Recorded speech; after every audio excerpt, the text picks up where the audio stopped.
we're rating everything now based on how we did within 3 seconds. That's the metric, right? That's what we're looking at on Instagram.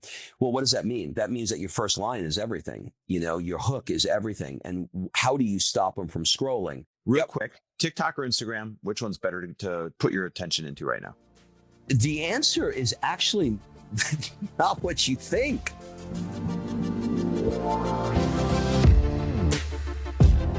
Welcome, everybody, to the Chris Harder Show, where we are making you unapologetic about your pursuit of success, knowing that when good people like you make good money, they can then do great things. My name is Chris Harder, and several times per week, I will bring you epic guests, solo episodes, and every single tool, trick, and skill set you need to grow your business, grow your money mindset, and to grow your wealth to levels that you have never reached before.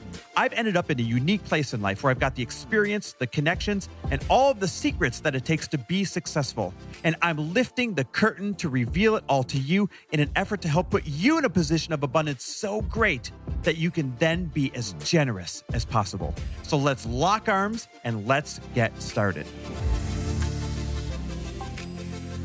Rob Murgatroyd, not just my friend, but one of my best friends in the whole wide world. I love when we do this. Welcome back to the show. How are you, brother? Dude, it is so fun to do. Now we get to do it like across an ocean. I'm in Italy. I know. And is this it's our second interview since you've moved to Italy, right? I think so, yeah. One of the greatest gifts of you moving to Italy is that I get to come to Italy at least once a year, if not twice a year now. Twice a year is always the goal. But at least once a year, I know I get to go to Italy because I've got a reason to go there. And that's you and Kim and the experiences that you give us and just making sure that we keep that friendship going. Matter of fact, let's start with friendship. Yeah. You, me, Matt, Darren, Nick, like we say we're going to do this quarterly dinner. We don't. It ends up being about twice a year. But for, a few busy guys that are scattered, not just around the country, but around the world, we really make it a priority to see each other quite a bit. Why is that so important to you to keep up those friendships? Look, I'm in a unique position in that I'm surrounded by guys who are really, really working hard on their businesses. So I feel like I've got this incredible opportunity to connect with people who are growing brands. But on the other end, I just have never been the guy who's chasing the exit from a company. And I just sort of my mind started thinking about the real exit. The exit of life. We only have 4,000 weeks to live. We've got 1,000 minutes each day. And so when I think about those things, I think, okay, well, who are the people I want to be around? I want to be around people that value how short time is. And so I get the benefit of all your business experience, but I also get the benefit of really leaning into the things that matter to me. That's incredible because we get the benefit of you making sure you keep life and experience and art and beauty and presence present, right? While we're off chasing down other things where it'd be easy to get distracted from those things. And I think you really set the stake in the ground when you picked up your family and said, screw it, we're moving from Southern California to Florence, Italy, because I want to make sure I double down on what's important in life. So give us an update since the last time you've been on. This is a rhetorical question, but has the move been worth it? Has it been difficult? Has it been wonderful? For people that have never heard of you or listened to our show before, give them the synopsis of why in the hell you picked up and moved to Florence. Well, so I was a chiropractor for 25 years. And if one more person said their neck or back hurts, I was going to shoot myself. I couldn't take another minute of it. And I don't know what it is about that number 20, 22, 25 years when somebody's been doing something. They just sort of say, I'm really good at it. I can do it in my sleep, but I'm just over it and I want to do something different. And so my wife said, look, you're not happy doing this anymore. Why don't you just sell the practice? And, what do you want to do? I said, okay, let's sell it. So we sold the practice. I said, I want to go to Southern California. And my dream was, a Sunkist commercial, right? I want to be at the beach and surfing and your life. I wanted your life. You were surfing with that old guy every day. And I was surfing with the old guy and I did it. But before we did the move to California, she said, okay, we were living in Atlanta. She said, I'm fine moving from Atlanta to California if you want, but can we do 90 days in Florence? And I said, sure. Why? She said, I went there when I was a kid. I loved it. You have Italian background. I think it'll be good for you. Let's do it. So we spent 90 days here, loved it, had a great time, and then went to California. And I was like, oh my God, I love California too. This is great. And our mutual friend, Chris Goodman, and we had a talk about this. And I said, man, it's a challenge for me because like on a scale of 1 to 10, California's a 10. I love the weather. I love the beach. And Italy is a 10. I love the slowness of life, the food, the people. He said, well, if you had 2 years left to live, where would you live? And that question changed everything for me because I went, if I had 2 years left to live, I would live in Italy. And it was because of the way that I felt and still feel living here. I think a lot of people don't give a lot of value into where they live. I kind of like have come to this idea that there's three things. There's like nature, nurture, and neighborhood. And nature is like, how you were born. You can't really change that. Nurture is like how your parents raised you. But when you change your neighborhood, you're different. You dress different. You sound different. You eat different. You think different. You're in a different place. So being here has changed things because, the Italians have 3,000 years of history. And one of the things that I've really taken away from this is they've learned to do something that I was not very good at, which is mastering the middle. They're really, really good at not overworking, not over drinking, not overeating. And consequently, they live the longest. And a lot of what I was around in the States, for me, was very, I hate to use this word because it's so overused, but it's very triggered by the environment where I just felt like I needed more. I needed to keep up. I needed to make more money. The house we had in California wasn't close enough to the beach. The car I was driving wasn't the right car. My body wasn't. It's real. I always felt behind. And so being here, I'm learning to kind of balance the middle more. Man, that question, if you only had 2 years left to live, where would you want to spend those 2 years? That physically hit me like when you said it. And Right. You kind of described it really well when you said, well, California is a 10, but Italy is a 10, and they're 10s for different reasons. And you kind of touched on it a little bit, but expand a little more. Why is Italy maybe a 12 if California is a 10? What's better in your eyes for you? Well, again, it's not just one thing here. It's food, art, history, beauty, cars, fashion, wine, opera, they invented it. Pizza, they invented it. All the good stuff. Do you know what I mean? So it's like, it's really, really hard to pin down one thing, but I can tell you that across the board, I'm going less surface and more vertical in my life. Does that make sense? It makes great sense because I watch you do it. And I think that you live the most romantic life of anybody that I know. I literally mean like the most romanticized, but it's real life of anybody that I know. And I can't picture you living anywhere else. And actually, I'd be heartbroken if you lived anywhere else now, selfishly, because you're like this beacon of what's possible out there, not to mention just a reminder of what's important out there. And I don't think anybody does that better in my life than you. Matter of fact, there's two guys, you and Kyle Depius. I forget. Do you know Kyle? Of course. Yes. And so he does that, but in the Midwest.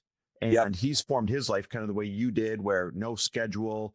You could have coffee with someone at the drop of a hat. You're there for everybody because you have the time and energy to be there for everybody. Family first, all of these things. I think the two of you are the two men that have life figured out better than anybody else I know. And there's an irony there too, because you both do very well financially, but you guys aren't the richest men in the world. So No. it wasn't money. You don't live in the fanciest cities. So Nope. It's not, the biggest city that makes you happy. I think you nailed it when you said it's neighborhood. And then you apply this layer on top of it of what are my standards for life? and neighborhood becomes a part of that. Yeah, I think so. I've actually become obsessed with work-life balance. Does it exist? It doesn't exist exactly, but you get the idea No. when I say work-life balance. I want to be at everything for my kid. That doesn't mean that, I don't want to work. It doesn't mean that, but it more means that I don't want to over-index on work. As I'm rapidly in a year and a half, I'll be 60. And it's a weird number, right? When you think about that number. And I'm looking going, okay, like I'm in I'm in halftime now, or probably in more like the third quarter, right? What does that look like? Let's hope halftime. Let's hope halftime. Like, what does that look like? Like, what do I want to do? Like, what are these bucket list things that I want to do? Like, this weekend I'm packing as we're talking here. I took a break from it, but tomorrow I'm going to the Monaco Grand Prix, right? That's a bucket list thing. I wanted to go to that thing, Yeah. Last week I was in Prague. I was in Paris last week, so I'm squeezing everything I could, but it sounds very fancy, but it cost me $20 to fly to Prague from Florence. Do you know what I mean? And we're fine staying in an Airbnb. So I'm looking and saying I could either work my tail off to make a bunch of cash, to have the 5-star hotels and have all the things that I want, but there is a cost in terms of bandwidth that you have to do to make the income that you need to live that lifestyle. And you know what? Like, I don't know. I'm going to, Greece this summer. We're all going to be on the same beach. Do you know what I mean? I still get to enjoy the beach. So it's not like I'm slumming it. I'm not staying in a 1-star place, but I'm staying in an Airbnb, and it's fine. I'm good with that. You know what I mean? It's because you figured out what you need to be happy, and you figured out what's just excess, if that makes sense. Yeah, exactly. And there are certain things like I love clothing. So I'm willing to spend a little extra money on getting a custom suit, but I don't care about cars in that way. So I'm not going to spend $100,000 on, whatever the latest Ferrari is that Chris has in his driveway. So question, you're writing an incredible book about this move to Italy from the US. And I don't know if I'm allowed to say this, but there's already people that want to make a movie about it. Am I allowed to share that? Yeah, you can. So what does that feel like? Well, okay. So just a little context so that your listeners understand what this was. When we did the 90 days in Italy and we moved back to California, my wife said to me, she was pissed at me one day and she looked at me and she said, "I like you better in Italy." And I was like, "What's that supposed to mean?" She goes, "You know what that means." And it sent me on this journey of trying to figure out, am I better in Italy? Why does she like me better in Italy? What is it about Italy? And so the book is called "I Like You Better in Italy." And it is, it's sort of a 3-act structure where, it starts, I learned this phrase. I have a friend here in Italy who's a director. And he said, you got to have a log line for the movie because he wants to make the movie. And I was like, okay. What's a log line? He said, a log line is where you can describe the entire book in a sentence. I was like, oh, okay, just that, huh?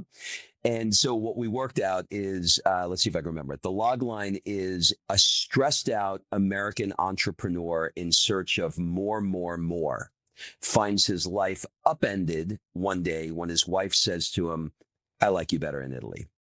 And so the idea of the log line is to allow somebody to have the book or the movie bloom in their mind. So the book is, sort of like act 1, which is, being in America and just on the hamster wheel of feeling like I'm not enough and I got to make more. And then act 2 is me saying, okay, what if I flipped everything upside down and moved to Italy to be in a place that made me feel more aligned? And then act 3 is living in Italy and how all of the experiences that we had. So it's basically an eat, pray, love for guys. Yeah, I love it. It's going to be for everybody. It's going to be for families that want a better life. I literally can't wait for this to come out because I've seen it unfold right before my eyes. I was like, this really is not just a movie, but a template to dream again, a template to maybe correct your life if you're on the wrong path, a map, if you will, to follow if you feel like you've gotten lost. I can't wait for it to come out. We'll do a big episode when that comes out. But I do want to ask you about something. Ever since you moved to Italy, you have become this fashionable, incredibly well dressed, always in a suit. What's the word? I don't want to call you a fashionista. I guess that'd be a girl, but whatever the male version of that would be. Although you could probably be a fashionista once in a while too. What changed for you when you got over there that you started dressing that way? And then what changed for you as a result of dressing that way? Well, listen, the environment dictates it. I remember the week I moved here, my attorney who helped me move here said, let's meet for lunch. And you've met him. His name's Michele. And I said, yeah, super guy. He said, let's meet for lunch. And I said, I'm in the gym working out. I can meet you right after the gym, but like, is it okay? I'm in my workout outfit. And he said, no. I said, what do you mean? He said, you can't wear a workout outfit in the restaurant. And I was like, well, like, I'm not in a G-string. Like, what do you think I'm wearing? Like, and he's like, no, you can't. And I was like, is it fancy? He's like, no, it's not fancy, but we don't wear workout clothes. And then I realized that they just don't. They just don't. No, And their standard, their standard, and I learned something interesting that just observationally. In America, let's say two girls see each other, they meet each other, friends. And they'll look at each other and they'll go, you look cute. And the other one go, you look cute. And so the standard is cute. Here, it's beautiful. Here, it's, Bella, you look beautiful. They raise it. 1, 2, they take it very seriously. They have a word for it. It's called sprezzatura, which means it's the effortless art of looking beautiful. So you look great, but you don't look like you tried too hard to make it look great. And the phrase is kind of an interesting one. And Yelly, who was the CEO, the famous CEO of Fiat, used to wear his watch over his suit cuff, and he would wear work boots with his $5,000, $10,000 suit. And it was like his thing. It was like his way of like putting a little sprezzatura on it.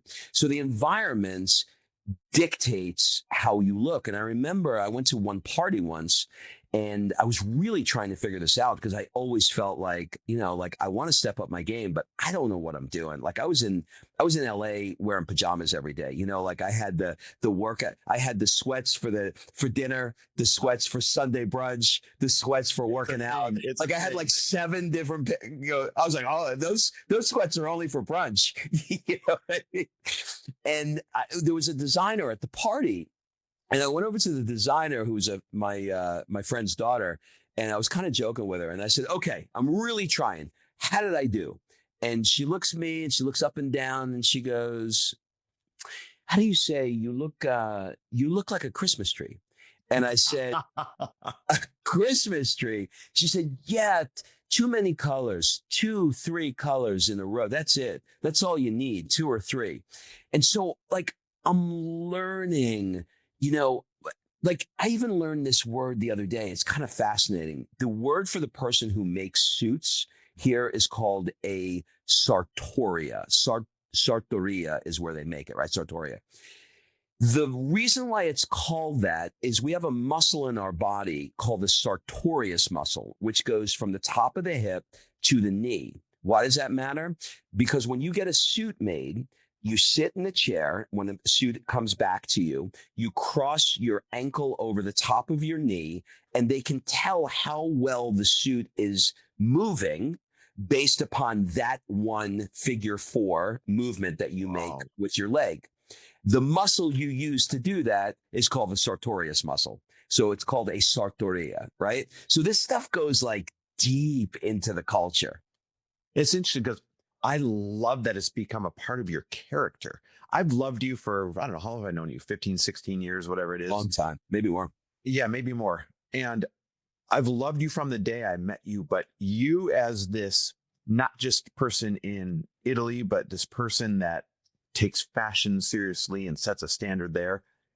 It's like you found your true character that you were meant to be. And I can't picture you any other way. And again, it's just another example of inspiration. Now, I want to use this and kind of leap into your virality on Instagram and TikTok, because most men approaching 60 don't go viral on TikTok Yeah. and they don't crush it on Instagram. And since Yep. you've moved to Italy and since you've started dressing up, you have gone absolutely viral. I mean, millions and millions of views on a reel, millions and millions of views on, a single TikTok. Florida State, was that who just brought you in to teach virality on social media? I've actually been lecturing at different universities here in Florence because the students are asking for me to come into their classroom, which is really incredible. I just did a lecture yesterday for Florida State. So, look, the story is when I got here, whenever you move to a new place, especially when something is completely new to you, it's like time slows down and everything is in slow motion because the sounds are different, the smells are different, the sound of the ambulance going by sounds different. Like literally everything in your brain is trying to process all of it. And I remember I walked into a place to get my shirts. I had some linen shirts and I wanted them dry cleaned. And I walk into the place and I had 5 shirts. I handed it to the guy and I said, can you dry clean these? And he looks and goes, no, no, no, no, no. And he points to a sign and the sign says vacanza, and which is vacation. And I said, well, when are you going on vacation? He said, in 2 weeks. I said, so just do the shirts before you go on vacation. He's no, no, no, no, no, no, no. Augusto in Italy, they take the month of August off, and this was 2 weeks before August. He didn't want to deal with my shirts at all because he was going on vacation and he was going to close the gate for a month. And so for the 2 weeks before he leaves, he didn't take anything. Okay. So Kim was like, you got to write that down. It's a good story. Then later that week, I go to a restaurant, and Florence is famous for this bistecca steak, which is this big Florentine steak. And I asked the guy if he can make it well done. And so the waiter points to a sign on the wall, and the sign says, the only way we make steaks is rare. Don't even ask for it. Well done. And so I was like, why? He said, why would I kill the cow twice? This makes no sense. And I said, this is crazy. So I wrote that down. Okay. So those are 2 examples. So I took those stories, and Kim said, I think you have a book. My wife is Kim. Kim said, I think you have a book here. I said, really? She goes, I think so. But why don't you see if anybody gives a shit? Go on social media and share these stories that you're experiencing. And I want to clarify, you were not a social media guy at all before this. Not at all. Zero. Not at all. Yep. No, zero. So I went on and I told the story basically exactly like I told you, maybe a little bit more. And I woke up the next morning, it was 100,000 views. Now, on my social media, I would have, my mother, my brother, and 6 other people like it. That was it, right?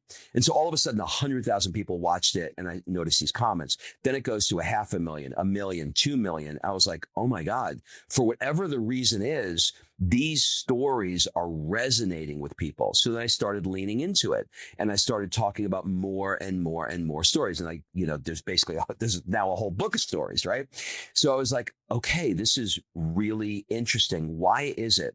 And I don't have an exact answer, but I can tell you that when something really matters to you and you can find a way to put not what somebody tells you, in some course you went to, but where you really feel that something matters to you and you want to find a way to communicate it, people resonate with it when it's real and it's authentic. And for whatever the reason was, these stories started to resonate. And I think that we're living in like a really dark place in the world in a lot of respects. And I think that when somebody's talking about gelato and olive oil and pizza and, steaks and getting your shirts laundered and stuff like that, it's such a neutral subject that everybody can have an opinion. And, the Italians are like, what kind of crazy person would not eat their steak rare? And the Americans are saying, well, you should be able to have your steak however you want. And I'm sitting back and I'm watching, in the comments. Watching them bicker. Yeah, literally thousands of comments, but they're not bickering over things that matter. They're bickering over funny things. They're bickering over gelato. And I think that there's something about that, the lightness of it and the fact that it matters to me. And like, like I just did one on the history of gelato and I was fascinated by it. It was very interesting that 600 years later, they're still serving the same flavor gelato that they made 600 years ago. Like, I just find that fascinating. So I really want to break this down on how to go viral, so to speak, because I mean, Okay. colleges, like you said, are literally bringing you in to do it. And you're the last guy anyone expected to go viral, right? And so, number one, if I was outside looking in, what I heard is it's being a really good storyteller about something that helps people maybe escape from their current situation. Is that a fair statement? Yeah, I think so. I think the most important part of this is you have to think about what is something that you're genuinely curious about, right? I think that's the first thing because when you're genuinely curious about something, that curiosity gets people excited, right? Yeah. There's an energy that is associated with that. Like for example, I'm not crazy about cars, but you are, and when you're explaining cars to me, I become very interested, right? I think you have to ask yourself, why does it matter? What is it in this topic that you're talking about that matters to you? I think looking into if, what you're genuinely curious about doesn't resonate, what are you fascinated with? Mhm. Sometimes that picks something up. Mhm. And I think to your point on storytelling, we all learn by stories, whether it's the Bible where the talking snake eats the apple and we all learn that we're not supposed to do that. Or we learn from whatever stories we heard, when we were a child. That's how our brains are wired. So if you can become a good storyteller where you've got a beginning, middle, and an end, somebody will stay with you. Because when I look at the statistics on the back end of our social, we're rating everything now based on how we did within 3 seconds. That's the metric, right? That's what we're looking at on Instagram.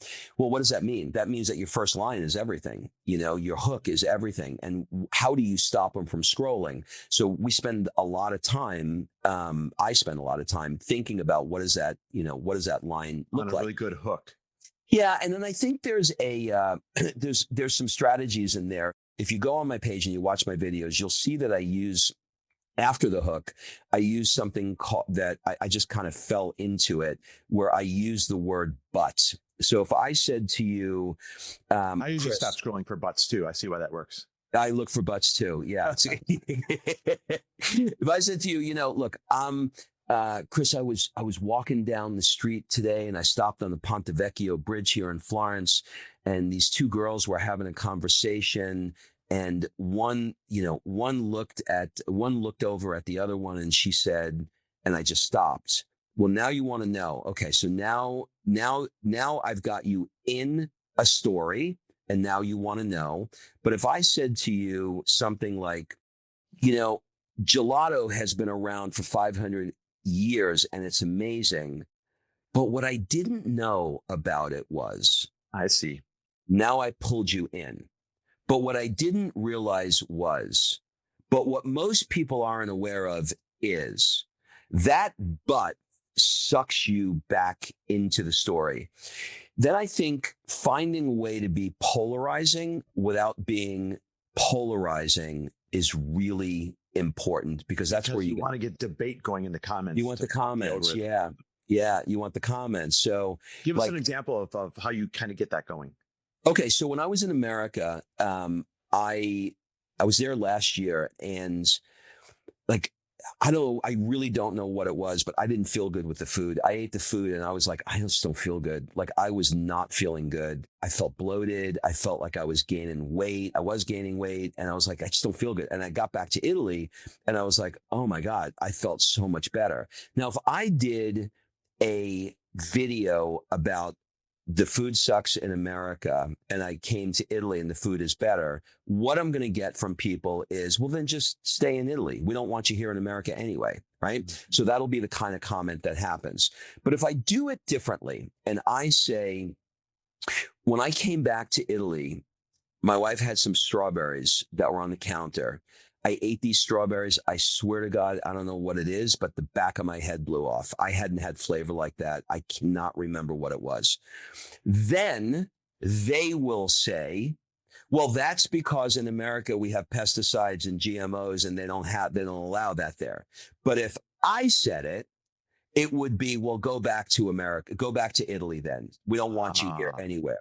So yes. it's a way to have a polarizing topic, but not say, I like this Democrat or that Republican. You know what I mean? So it's saying it, but not saying it and having a strong, and the other thing is, I think having a very strong point of view is really, really important. Like, for example, Italy's not perfect.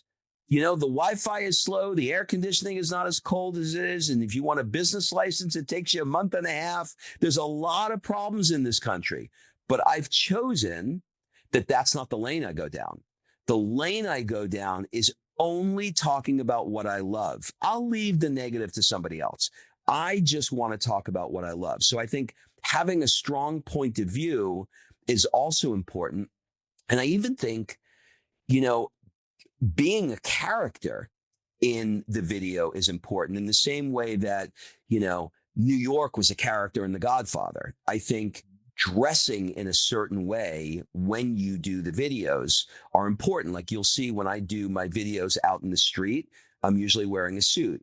But when I do comment videos, I'm in a t-shirt in the kitchen with Kim because there's like I'm teaching them that when I'm in the street, I look like that. But when I'm in the house, I look like this. It's almost like it's a character within these, little things.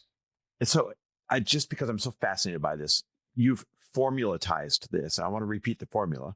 Number one, learn to be a good storyteller. Mm-hmm. Have a start, middle, and end.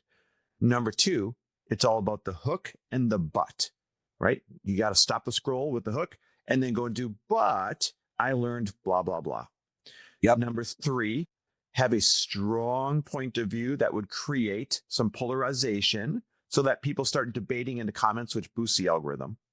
And then number four, it really is about being a character in your movie, which is your social media. And so people always see you a certain way. Oh, there's that guy in the suit. And I know it works because we can't go anywhere in Florence without people stopping you. So whether Yeah, it's for sure. tourists or whether it's locals, you can't go anywhere now without people No. stopping you because they recognize the character. Yes. And I would add one more thing to the last part. So number 5 would be what I call the so I don't know.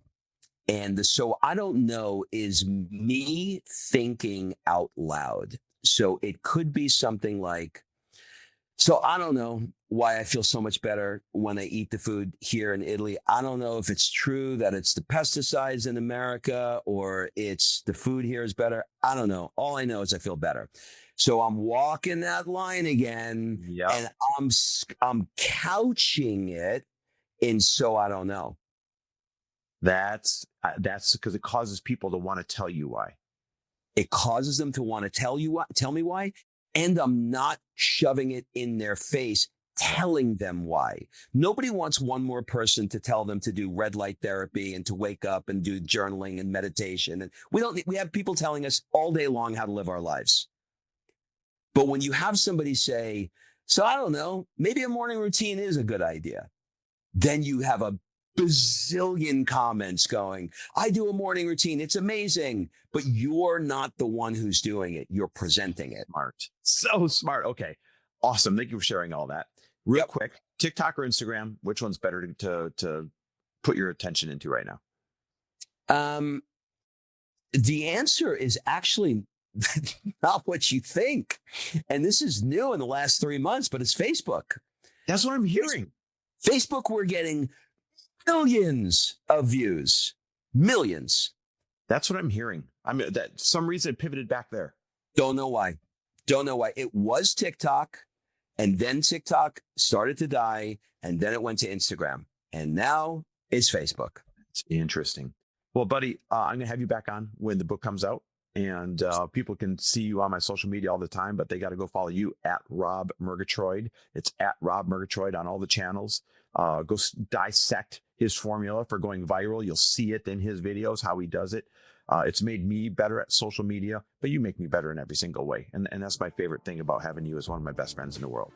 You too, brother. Nothing makes me happier than to spend this time with you.